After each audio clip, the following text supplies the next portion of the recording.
I'm probably going to head across the border to South Australia for my love. No, actually I know your love. What's my love? You got two loves. A, Kenny Hinkley, and B, David Koch.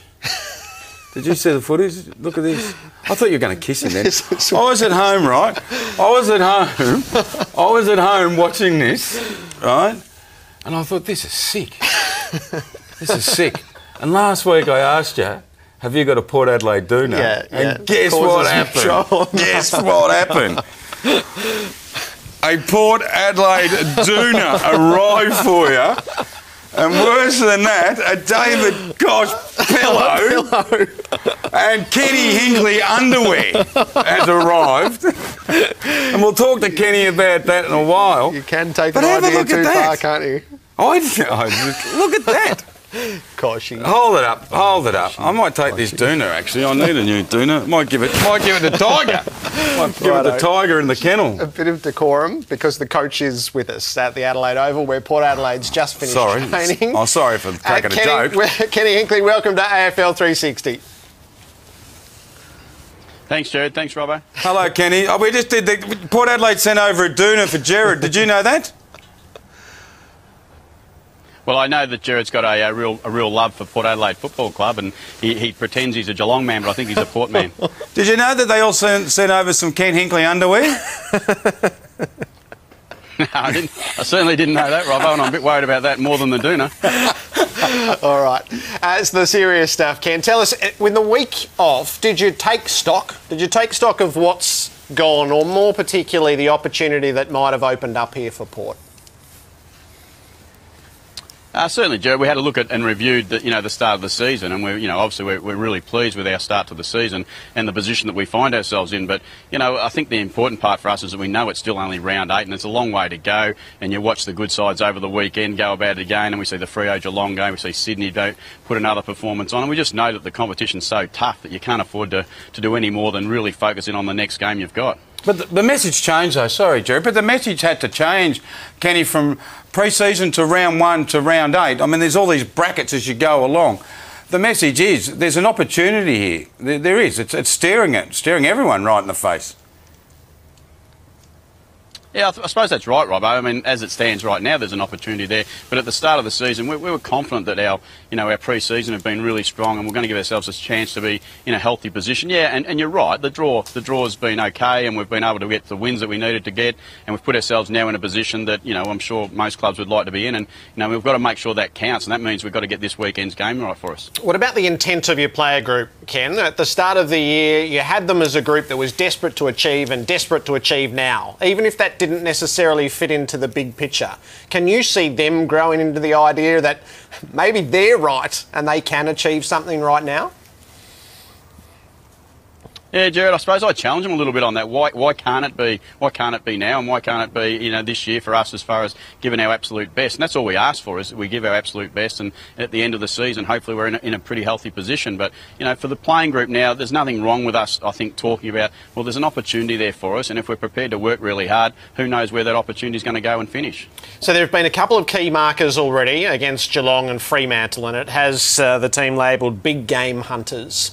So, coming off the bye against Hawthorn, the reigning premier, how would you define this match?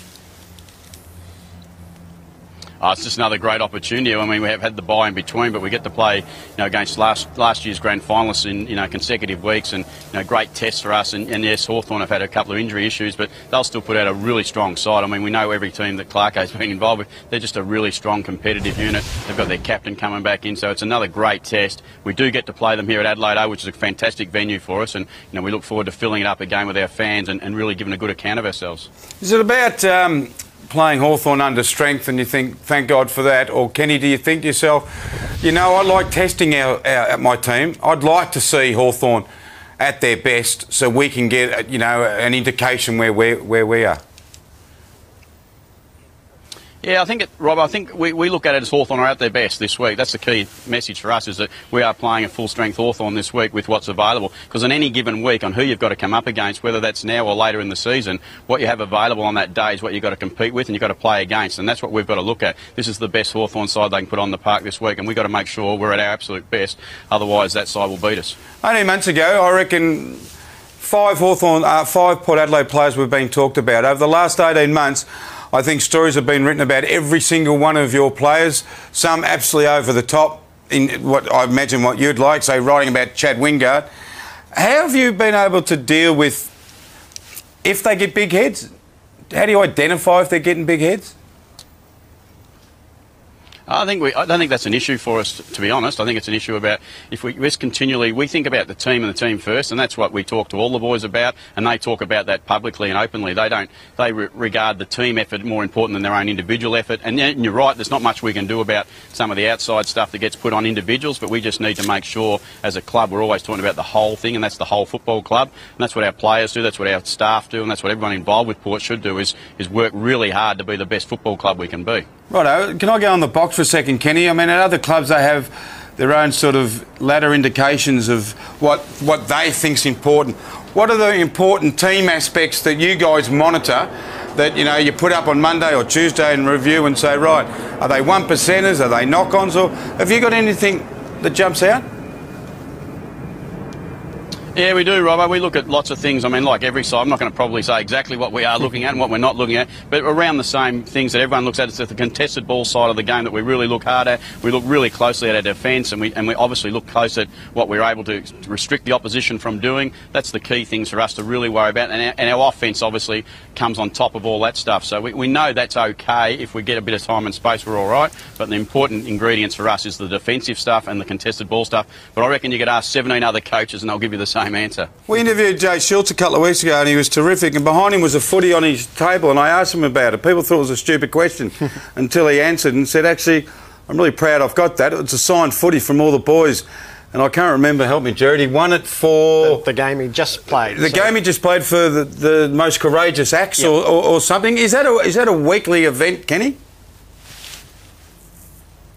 Yeah, look, it's something that we keep pretty private. It's something that the boys just, you know, want to acknowledge each other for certain parts of the game that they see as incredibly valuable to the team's success. And, you know, that's probably as far as we want to go with it, but other than to say it's reward for great effort. How jealously are you guarding the ground, Kenny, in terms of building an imposing record there? And I know right at the start of the year we asked who would own the Adelaide Oval, and right now you'd make the case that it's Port Adelaide. Look, I think, you know, it's fantastic for us. Each time we've been here, we've been able to perform really well and strongly, and our fans have come along and filled it up. And I think that's the key thing. If we get the crowd that we want to come along and support Port Adelaide, we'll own the Oval when we play here. Look, it's fantastic for South Australian football. I can be a little bit protective and say it's great for Port Adelaide, but it's really great for the state. You know, and even Thursday night, you see the full house that was here. Look, I'm sure the Port people will fill it up again this Saturday night, and it'll be another great spectacle for Adelaide. Kenny, you played a lot of footy. I think you played in grand finals. You didn't win. You've coached a lot. Is this the most fun you're having in footy?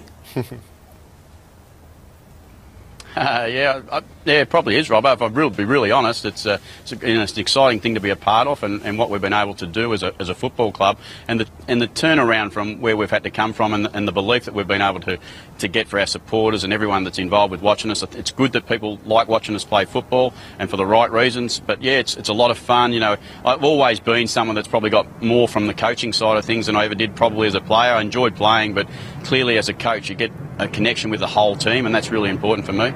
Training tonight, was it the main session, and can you get a gauge on how the team's come back after the weekend off from it?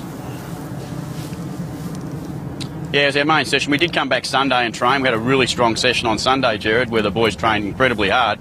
And then again tonight we've come to Adelaide Oval because it's our first night game here, so we get a chance to, you know, feel the conditions with the lights on and just see what it's a bit more about. The boys have trained really well. I don't know that I can give you an answer as how good they've come back or how bad they've come back, other than say we'll find out at 7:10 on Adelaide time on Saturday night. And the last one I wanted to ask you, there was a piece in today's Advertiser about the way you want your players to play footy and the risk of suspension, and simply don't get reported and don't get suspended. What was your thinking? What's your thinking around that? Are there players across the competition sort of frivolously getting themselves suspended?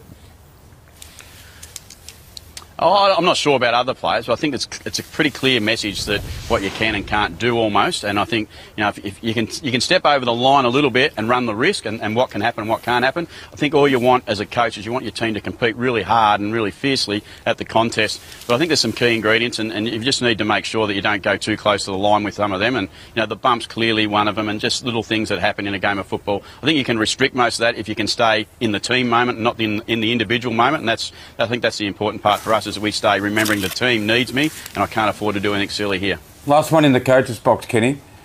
What's the number one unconditional under your rule? You win your own ball, Robbo. That's probably the number one thing. You have to be able to win your own ball in tight, because the best sides do it on grand final day, and you just have to be able to side that plays inside football.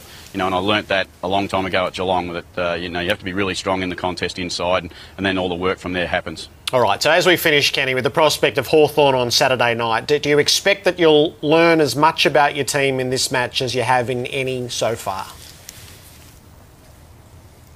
Yeah, I have to, Jared. I really do have to. We have to find out every week that we play that we learn something new, and we'll learn another part for our team and another challenge for our team, because we do go into the game and we don't set the odds, but we go into the game as favourites against the reigning premiers. We know how we've got to go. We know how we've got to attack that contest for us, but we've got to be able to come and deliver that on Saturday night, and that will be a real learning for us, I think.